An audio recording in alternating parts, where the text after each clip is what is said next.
अस्सलाम वालेकुम दोस्तों, वेलकम कहता हूँ अपने यूट्यूब चैनल में इंस्पायर विद आसिम।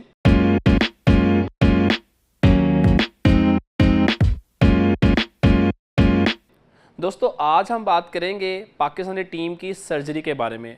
दोस्तों हालिया वर्ल्ड कप में शिकस्त के बाद जो चेयरमैन पीसीबी मोहसिन नकवी ने बयान दिया कि पाकिस्तानी टीम को सर्जरी की ज़रूरत है।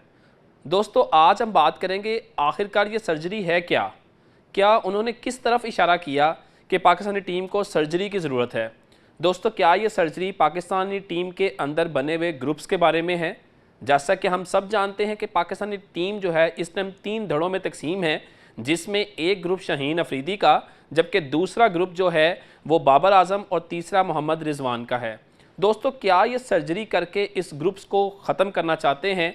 क्या टीम एक हो जाएगी और दोबारा से वही परफॉर्मेंस जो आज से 10 से 15 साल पहले पाकिस्तानी टीम जो है दूसरी टीमों के लिए खौफ का सबब बनी हुई थी, क्या ये वैसे ही टीम बन पाएगी? ये सर्जरी क्या है दोस्तों? क्या ये ग्रुप्स के बारे में है या ये पाकिस्तानी प्लेयर्स के बारे में है? और ये कहा जा रहा है कि बहुत से हैवी वेट्स को वापस घर रुखसत कर दिया जाएगा।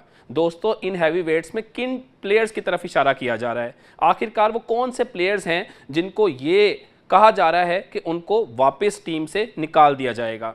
अगर दोस्तों इस बारे में हम अपनी राय दें तो हमारा यही ख्याल है कि उन हैवी वेट्स में जो नाम सरे फहरिस्त हैं, सबसे पहले तो नाम आज़म खान का आता है। आज़म खान जो कि बेहतरीन लीग्स खेलते हैं, पीएसएल में अच्छा परफॉर्म करते हैं, लेकिन मेगा इवेंट्स में जाकर बिल्कुल फ्लॉप हो जाते हैं। क्या आज़म खान को टीम से निकाल दिया जाएगा? इसके साथ साथ हैवी वेट्स में शामिल हैं इफ्तिखार अहमद, जिनको छक्कों की मशीन कहा जाता है, लेकिन जब वो भी मेगा इवेंट्स में जाते हैं तो वहाँ पे बुरी तरह फ्लॉप होते हैं। कहते तो ये थे कि शाहिद अफरीदी की तर्ज पे तेज़ तरीन क्रिकेट खेलेंगे, लेकिन दोस्तों मेगा इवेंट में जाके वो भी फ्लॉप हो जाते हैं। फ़खर ज़मान जिनसे ये तवक्को करती है पूरी कौम कि वो बेहतरीन खेल पेश करेंगे, फ़खर ज़मान भी बुरी तरह से फ्लॉप होते हैं। और जिनको बार बार हम पर्ची के नाम से जानते हैं, शादाब खान, वो भी एक बेहतरीन ऑलराउंडर के तौर पर सामने आना था, लेकिन वो भी बुरे तरीके से फ्लॉप हुए। दोस्तों इनमें अगर एक नाम की बात की जाए तो वो हारिस रऊफ़ भी है। हारिस रऊफ़ भी पूरे वर्ल्ड कप में अच्छी परफॉर्मेंस ना दे सके और बुरी बॉलिंग जो है उनके सामने आई और वो अपने लास्ट ओवर्स में अच्छे खेल का मुजाहरा नहीं कर सके और बहुत ज़्यादा स्कोर उन्होंने मुखालिफ टीमों से खाया। तो क्या ये हैवी वेट्स को वापस घर भेज दिया जाएगा? दोस्तों ये भी कहा जा रहा है, क्या सराइयाँ हैं कि जल्द ही टीम मैनेजमेंट के अंदर भी तब्दीलियाँ मुतवक्को हैं। तो क्या दोस्तों टीम मैनेजमेंट में वहाब रियाज वापस चले जाएंगे? क्या उन्होंने एक अच्छी सिलेक्शन कमेटी का इंतखाब नहीं किया?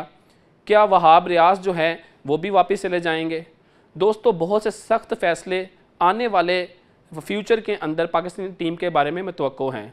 हम ये ख्याल करते हैं कि पाकिस्तानी क्रिकेट टीम के ऐसे प्लेयर जो डोमेस्टिक क्रिकेट खेल के ऊपर आते हैं उन्हें मौका देना चाहिए, जबकि पाकिस्तानी टीम बार बार उन्हीं प्लेयर्स को लेकर चलती है जो कि अब यहाँ से रिमूव कर देने चाहिए। वो प्लेयर्स नाम के तो बहुत बड़े हैं, उनके बिग नेम्स हैं, लेकिन वो बिग परफॉर्मेंस नहीं दे पा रहे। वो बड़े मेगा इवेंट्स में, इंटरनेशनल जो है क्रिकेट इवेंट्स के अंदर जाकर बुरी तरीके से फ्लॉप होते हैं। क्या ये प्लेयर्स सिर्फ लीग खेलने के काबिल हैं? क्या ये पीएसएल के ही चैम्पियन हैं? क्या ये जाके इंटरनेशनल वर्ल्ड कप और इंटरनेशनल ट्रॉफीज़ चैम्पियनशिप्स के अंदर क्या अपना नाम बना पाएंगे? दोस्तों हम तो ये ख्याल करते थे कि एक ऐसी टीम बनी जो जाके इस दफ़ा लाजमी तौर पर सेमीफाइनल या फाइनल में पहुंचेगी, लेकिन इन जो भी बड़े बिग नेम्स थे, बड़े प्लेयर्स थे, वो बुरे तरीके से फ्लॉप हुए। हम ये तवक्को कर रहे हैं कि अब जो इशारा चेयरमैन पीसीबी मोहसिन नकवी ने दिया है कि टीम में एक बड़ी सर्जरी की जाएगी, तो क्या वाकई ही टीम में नए लोगों को चांस दिया जाएगा? क्या हमारा डोमेस्टिक प्लेयर इंटरनेशनल क्रिकेट में, इंटरनेशनल टीम में अपनी जगह बना पाएगा? दोस्तों ये मौका मिलना चाहिए और मेरा ख्याल है कि अगर सही मेरिट के ऊपर हम अपनी टीम की सिलेक्शन करें और डोमेस्टिक प्लेयर्स को ऊपर लेके आएँ तो ज़रूर जो है पाकिस्तानी टीम दूसरी टीमों को टफ़ टाइम दे सकती है। दोस्तों ये क्या सर्जरी है? और ये भी कहा जा रहा है कि अब जो है पाकिस्तानी टीम और मैनेजमेंट में बड़ी तब्दीलियाँ दिखाई देंगी। इस मैनेजमेंट के अंदर हमारे पास सबसे पहले यहाँ पर सीनियर मैनेजर जिसको चीफ सिलेक्टर वहाब रियाज थे, क्या वो तब्दील हो जाएंगे? और इसके साथ साथ जो कप्तान है बाबर आजम, क्या उनको कप्तानी के ओहदे से फारिग कर दिया जाएगा? इससे पहले बाबर आजम इस टाइम पाकिस्तान के अंदर वो वाहिद कप्तान हैं जिनको 2019 से लेके 2023-24 तक जो है बार बार मेगा इवेंट्स में पाकिस्तान की कप्तानी सौंपी गई। उन पे इतना एतमाद आखिर क्यों किया गया? पाकिस्तानी टीम में सबसे देर तक